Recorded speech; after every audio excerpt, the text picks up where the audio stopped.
मैं शोभा दिनकर बड़े, शिवसेना उपशहर संघटक संभाजीनगर, मातोश्री आसराबाई शिक्षण संस्था अध्यक्ष और जिला महिला बाल कल्याण सल्लागार समिति सदस्य महाराष्ट्र राज्य। हम जब जिला परिषद के हॉस्टल चलाते थे तब से 95 से संत श्री आसाराम जी बापू को जानते हैं, सुनते हैं, क्योंकि बच्चे हॉस्टल में रहते थे और उनके जब प्रोग्राम होते थे उसी में शिविर होते थे। उस शिविर में हम बच्चों को लेके जाते थे।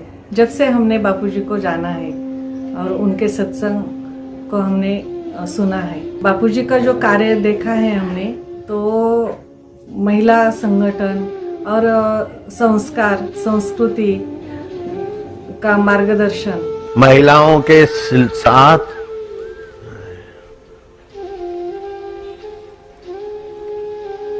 दिल्ली में हमने सुना था, कॉल सेंटर में थोड़ा बदचाल व्यवहार होता है। मैंने गर्जना की,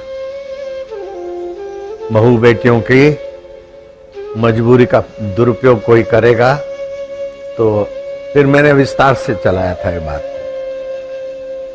यत्र नारी पूजनते तत्र रमनते देवता, वो हमें 95 से मिला है और अभी भी हम उनके आश्रम से संचालित जो मिलता है तो वो हम लेते हैं। इतना बीच में जो बापूजी के ऊपर आरोप लगाए, वो आरोप सिद्ध नहीं हुए तो भी उनको सजा हुई है और वो आज कारावास में। हम बहुत पीड़ा होती है कि जो संत श्री आसाराम जी बापू जी हिंदुस्तान के लिए, हिंदुस्तानी संस्कार बचने के लिए कार्य कर रहे थे और कर रहे हैं, चल तो रहे हैं, लेकिन अभी खुद जो वो सत्संग देते थे और सब साधक, उनका साधक वर्ग और हमारे जैसे जो जुड़ चुके थे सुनने के लिए या जानने के लिए, तो वंचित हो गए। बापूजी ने जो क्रिश्चियन मिशनरी धर्म परिवर्तन कर रहे थे हिंदुस्तान के जो गरीब बस्ती में जाके लोगों का, बापूजी कभी हमने जब से जाना है तो धर्म के विरुद्ध नहीं है कोई भी,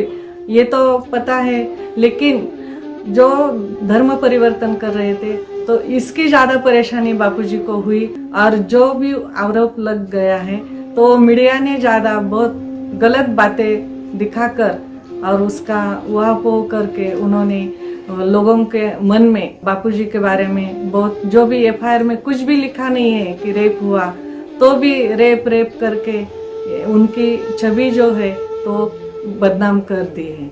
अभी हम जानते हैं कि अपना हिंदुस्तान में जो भी हिंदू संत कार्य करते हैं उनको तकलीफ भी होती है। अभी उनको पैरोल भी नहीं मिल रहा है। हमने देखा है जो, और पढ़ते भी है पेपर में या देखते हैं टीवी में चैनलों पे, जो नेता लोग रहते हैं या कोई उच्च पदस्थ रहते हैं, उन्होंने कितने भी गुनाह किया है और सिद्ध होके भी उनको जामीन मिला है, लेकिन बापूजी को नहीं मिला। ये बहुत दुख की बात है। हिंदुस्तान में जो धर्म संस्कार करने वाले संत है उनको बदनाम करके कार्य रुकवा दिया गया है। इसके ऊपर कोई आवाज नहीं उठाता है, क्योंकि सब दबे हुए हैं कि हम वोट बैंक के लिए सब दबे हुए हैं। नहीं तो आज बापूजी जो कार्य कर रहे थे तो ये रुकते नहीं थे।